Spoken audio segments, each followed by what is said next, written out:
Boa noite. Boa noite. A paz seja convosco. Amém. Abra sua Bíblia em Mateus 14, 22.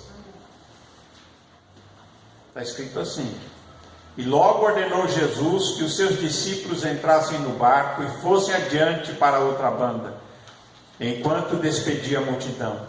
E despedida a multidão, subiu ao monte a orar à parte.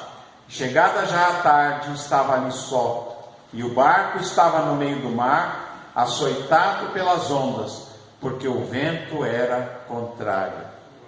Amém? Amém. Senhor nosso Deus, nós louvamos o Teu nome, obrigado pela Tua palavra, fala conosco, nós te pedimos em nome de Jesus. Amém. Graças a Deus. Irmãos, Jesus deu uma ordem aos discípulos para que eles entrassem no barco, atravessassem o mar da Galiléia e fossem para outra cidade do outro lado do mar. E eles obedeceram, entraram no barco e foram para o outro lado. Mas Jesus ficou ali, despediu a multidão e depois ele vai ao monte orar. Quando chega à tarde, Jesus está ali orando e o barco, com os discípulos tentando chegar ao outro lado, eles não conseguiam chegar, porque o vento era contrário. Veja bem, foi Jesus que mandou, não foi? Foi Jesus que mandou, mas mesmo assim tinha um vento contrário. Muitas vezes na vida, a gente está fazendo a obra de Deus, está fazendo as coisas que Jesus mandou, mas de repente vem um vento contrário. E era isso que eles estavam enfrentando. E eles não conseguiam ir, eles não saíam do lugar. Eles remavam para frente, o vento os jogava para trás. E isso durou até de madrugada. Eles lutando contra aquele vento contrário. E eles remavam, mas não saíam do lugar. E diz aqui que quando chega lá pela quarta vigília da noite, isso é entre as 3 e as 6 da madrugada, entre 3 e 6 da manhã, porque a noite se dividia em 4 vigílias, e a última vigília era das 3 até as 6. A quarta vigília da noite, Jesus vem até eles caminhando, andando sobre as águas, caminhando sobre as águas do mar. Vem Jesus. E diz aqui que os discípulos, quando viram aquela pessoa, porque eles não sabiam que era Jesus, vindo caminhando por cima das águas do mar, os discípulos se assustaram e começaram a dizer: olha, é um fantasma. Eu não sei porquê, eles acreditavam em fantasma. E eles achavam que era algo sobrenatural, porque eles achavam que não era normal alguém caminhar sobre águas. E eles nunca pensaram que era Jesus, e diz aqui a Bíblia que eles começaram a gritar de medo. Você imagina 12 marmanjos gritando de medo dentro do barco, com medo do fantasma. E Jesus, quando ele ouve aquela gritaria, e Jesus vai chegando mais próximo, Jesus diz para eles assim: tem de bom ânimo, não tenham medo, sou eu. Sou eu. Ou como diz algum lugar, lá na Vulgata Latina, diz: eu sou. Não tenham medo. Irmãos, muitas vezes na vida, a gente enfrenta ventos contrários, ondas, mar revolto, a gente enfrenta problemas e de repente a gente fica com medo. Não é só os discípulos, e olha que eles eram os discípulos do Cordeiro, né? Eles tinham estado com Jesus já há um bom tempo, já tinham visto coisas tremendas, expulsado demônios, já tinham curado enfermos, já tinham visto milagres, ressurreição de mortos, e estavam ali vivendo com Jesus né? Vendo ele, tocando, ouvindo a sua palavra diretamente dele, mas nesse momento eles estavam gritando de medo de um fantasma, que não era fantasma, era Jesus. E Jesus diz: não tenha medo. Irmãos, a gente também na vida, a gente não pode, a gente tem que enfrentar o medo, porque Jesus, ele quer que nós tenhamos fé. E se você tem fé em Deus, você sabe que Deus está com você. E se Ele está com você, tudo vai ficar bem. Amém. No final das contas, e lá no final do livro já está assinado a nossa vitória, está escrito lá: eles o venceram pelo sangue do Cordeiro, porque não amaram as suas vidas até a morte.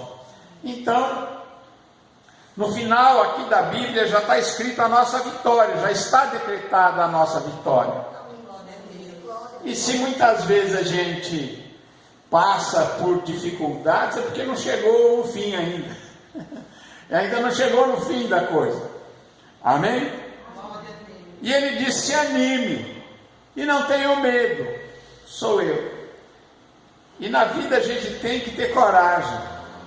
A gente tem que ter coragem para viver. É ou não é?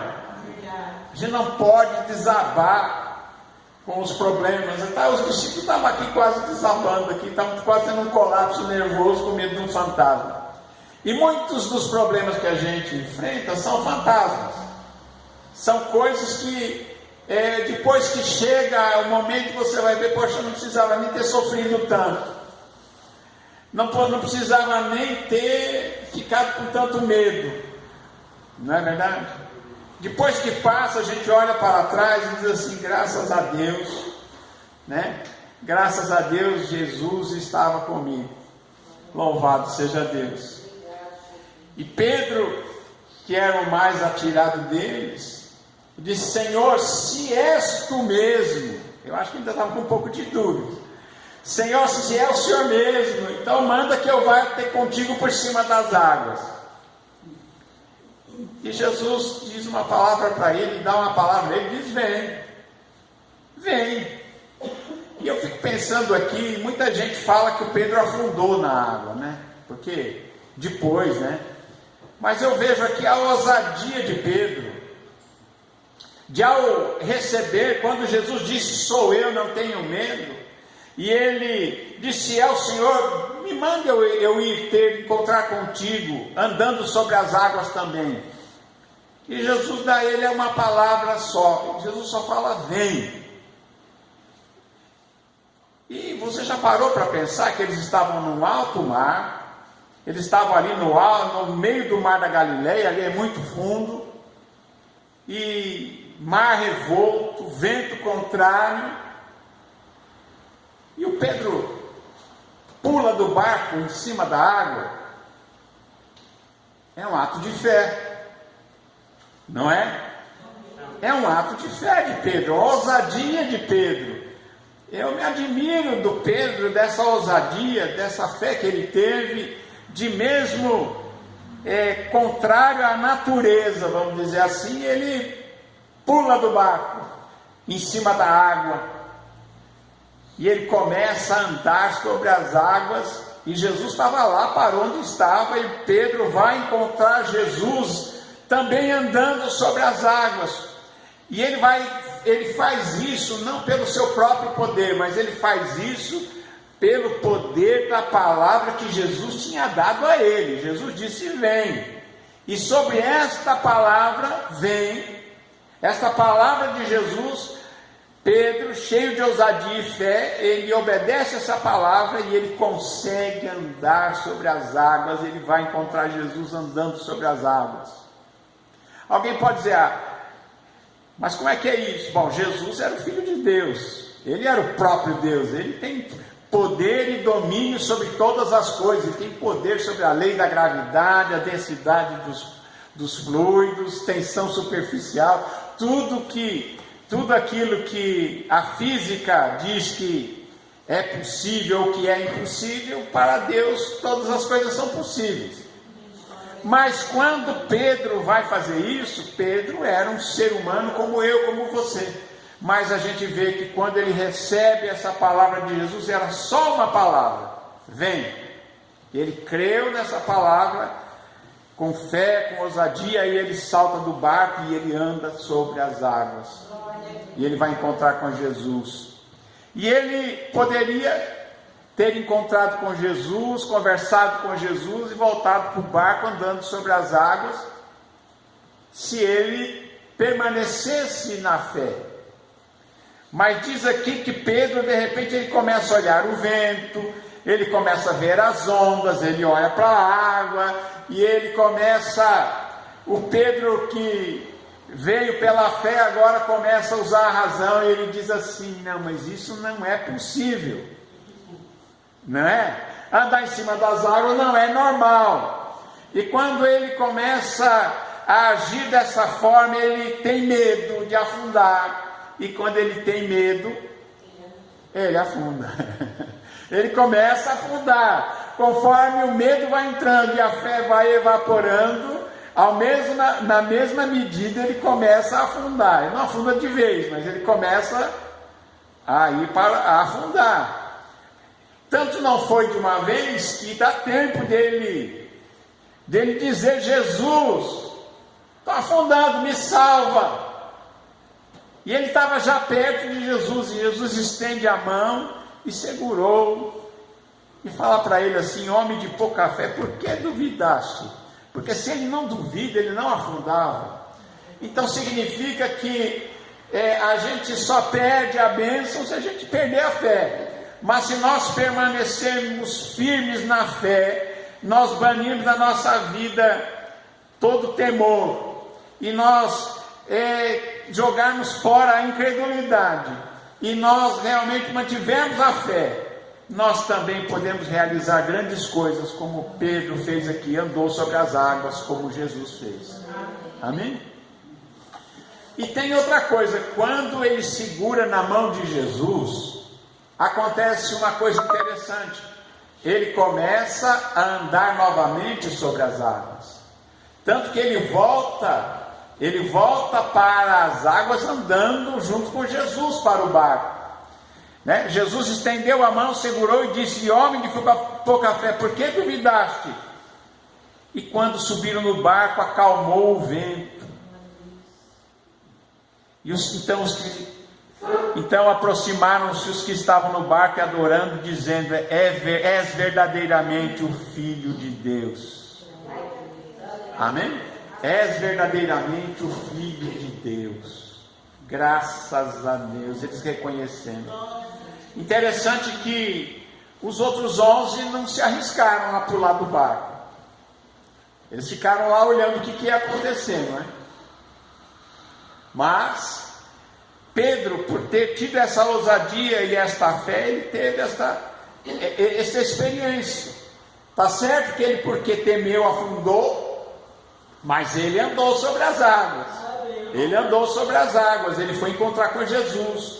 E depois ele, quando segurou nas mãos de Jesus, ele continuou andando sobre as águas.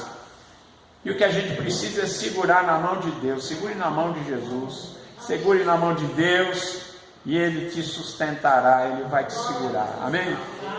E é assim que nós temos que enfrentar os problemas da vida, os mares revoltos e os ventos contrários.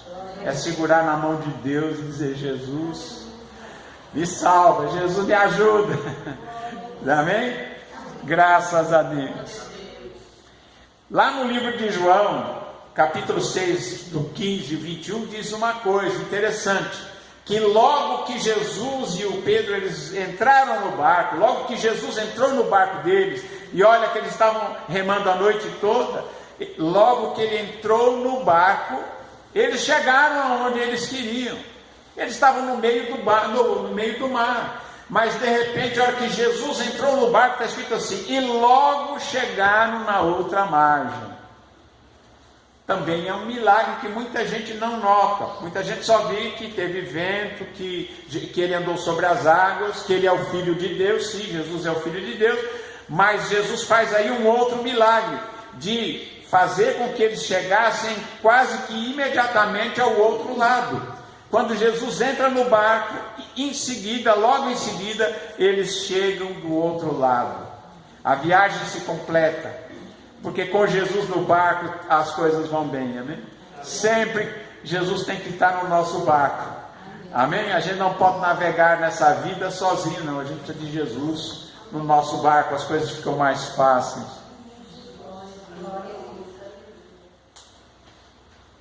E quando eles chegam do outro lado, na terra de Genezaré, as pessoas daquele lugar reconheceram Jesus.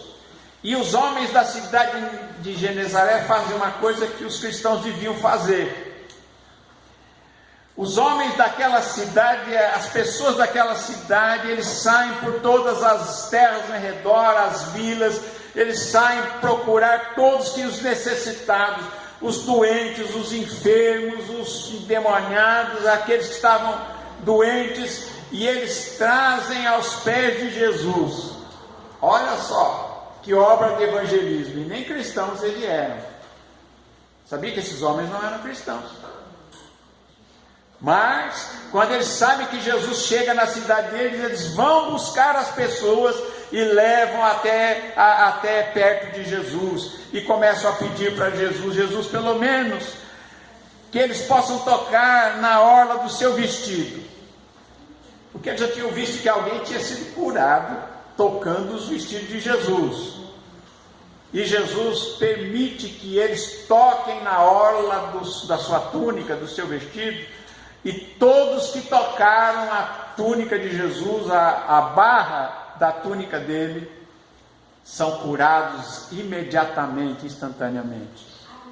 Amém? Então a gente vê que essas pessoas vão chegar no dia do juízo e eles vão dizer: olha, eu trouxe tantas pessoas aos pés de Jesus. Nós precisamos que nós possamos também levar pessoas aos pés de Jesus, porque todos que foram trazidos aos pés de Jesus foram abençoados. Quando você leva alguém a Cristo, quando você traz alguém para ouvir a palavra de Deus, quando você coloca alguém em contato com Jesus e com a sua palavra, essa pessoa é abençoada e você também é abençoado, porque Deus vai ver o seu trabalho e vai te abençoar. Amém? Graças a Deus.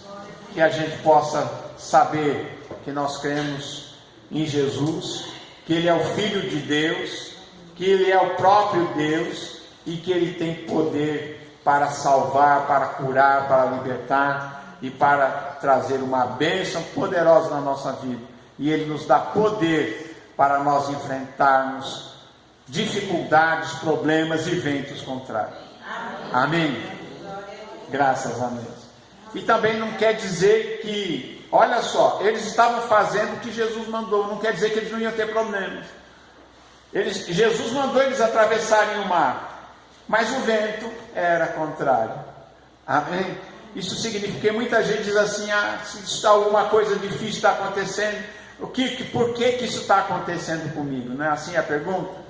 Será que eu estou fazendo alguma coisa de errado? Não, nem sempre. Os discípulos estavam fazendo exatamente o que Jesus mandou eles fazerem, mas mesmo assim eles enfrentaram uma dificuldade e um vento contrário. Isso significa que muitas vezes, mesmo fazendo a vontade de Deus, a gente tem que enfrentar algum problema, alguma dificuldade, e isso não é nada assim de se ficar pensando, não é verdade? A gente tem que saber o seguinte: é que Jesus é o nosso Senhor, o nosso Mestre, e que Ele diz para a gente: se anima, e tenha bom ânimo, e não tenham medo, eu estou com vocês. Amém? Que Deus abençoe a todos em nome de Jesus. Amém. Graças a Deus.